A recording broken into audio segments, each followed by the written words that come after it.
아니, 못 작아요, 아래. 알아. 야봐요. 그래, 뭐, 다시 보세요. 야, 그거면 야봐요.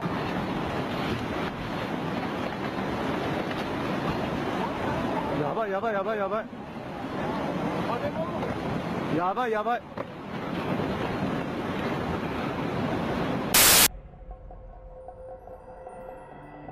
The delirious victim staggers about in his final moments. His speech is slurred, skin purple-black, covered with swollen, pus-filled lumps as death calls him. Witnesses to this terrifying spectacle called it the Dance Macabre, or Dance of Death. In the 14th century, a terrible catastrophe fell upon Asia, Europe, the Middle East, and North Africa that would change the course of history. The Black Death. The Black Death, or bubonic plague, was an outbreak of disease that killed 1/3 of the European population in the period 1347 to 1350. It had a similarly devastating impact in Asia, the Middle East, and North Africa. The disease played no favorites. Rich and poor, young and old, priest and peasant, all fell victim to this horrible and, at the time, unexplained sickness, which was spreading like wildfire.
The United States' answer to what Adlai Stevenson termed Soviet blackmail in Cuba was a quarantine of all offensive weapons being shipped from Russia to that island fortress. The U.S. threw up a steel fence, prepared to stop any vessel carrying materials of war. In Cuba itself, 100,000 men were put under emergency orders as they had been during past invasion scares. The waterfront in Havana and along other parts of the coast bristled with gun emplacements as the Cuban regime waited to see what their bosses in the Kremlin were to do. Cuba became the focus of world attention. Here centered the most critical threat of global war since the surrender of Germany 17 years ago.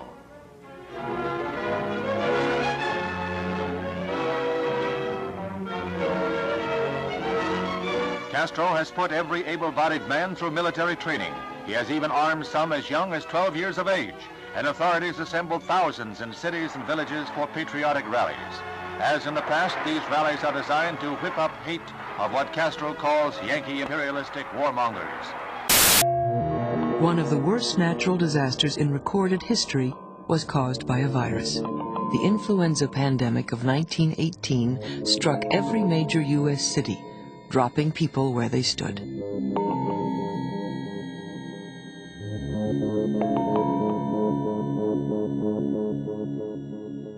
There were at least 20 million people killed worldwide, and it's probably the worst pandemic the world has ever known.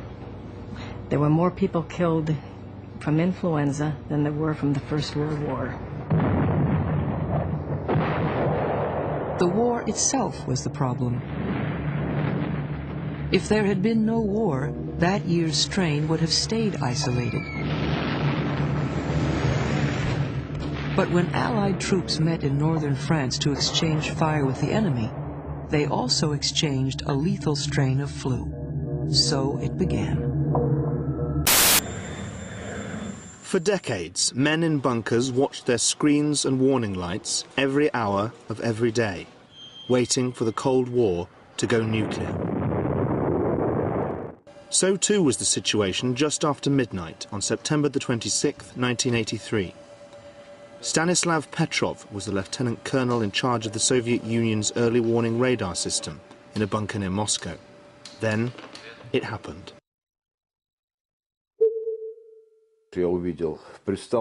When I first saw the alert message, I got up from my chair. All my subordinates were confused. So I started shouting orders at them to avoid panic. I knew my decision would have a lot of consequences. The radar was showing a single missile inbound from the United States. Now the race was on. Was it real or a computer error? His boss accepted over the phone it was a likely fault. But as soon as he hung up, the siren went off for a second time. Giant blood-red letters appeared on our main screen, saying "Start." It said that 4 more missiles had been launched. 10,000 years ago, a deadly virus arose in northeastern Africa. The virus spread through the air, attacking the skin cells, bone marrow, spleen, and lymph nodes of its victims. The unlucky infected developed fevers, vomiting, and rashes. 30% of infected people died during the second week of infection. Survivors bore scars and scabs for the rest of their lives. Smallpox had arrived. In 1350 BC, the first smallpox epidemics hit during the Egypt-Hittite War. Egyptian prisoners spread smallpox to the Hittites, which killed their king and devastated his civilization. Insidiously, smallpox made its way around the world via Egyptian merchants, then through the Arab world with the Crusades, and all the way to the Americas with the Spanish and Portuguese conquests. Since then, it has killed billions of people, with an estimated 300 to 500 million people killed in the 20th century alone. There has been a nuclear accident in the Soviet Union, and the Soviets have admitted that it happened. The Soviet version is this. One of the atomic reactors at the Chernobyl atomic power plant near the city of Kiev was damaged, and there is speculation in Moscow that people were injured and may have died. The Soviets may have been fairly quick to acknowledge the accident because evidence, in the form of mild nuclear radiation, had already reached beyond the Soviet borders to Scandinavia. We begin with ABC's Dean Reynolds. The first word that something was seriously wrong came from this power plant in eastern Sweden, where workers coming on the job registered abnormally high levels of radiation on their bodies. Although the levels were not high enough to harm humans and no accident had occurred at that plant, it was shut down. And as tests were conducted, similar puzzling reports of high radiation came in from all over Scandinavia. But still, no accidents were reported, leading to the conclusion that the problem was elsewhere, to the east, in the Soviet Union. A fact confirmed to the Soviet people on television tonight.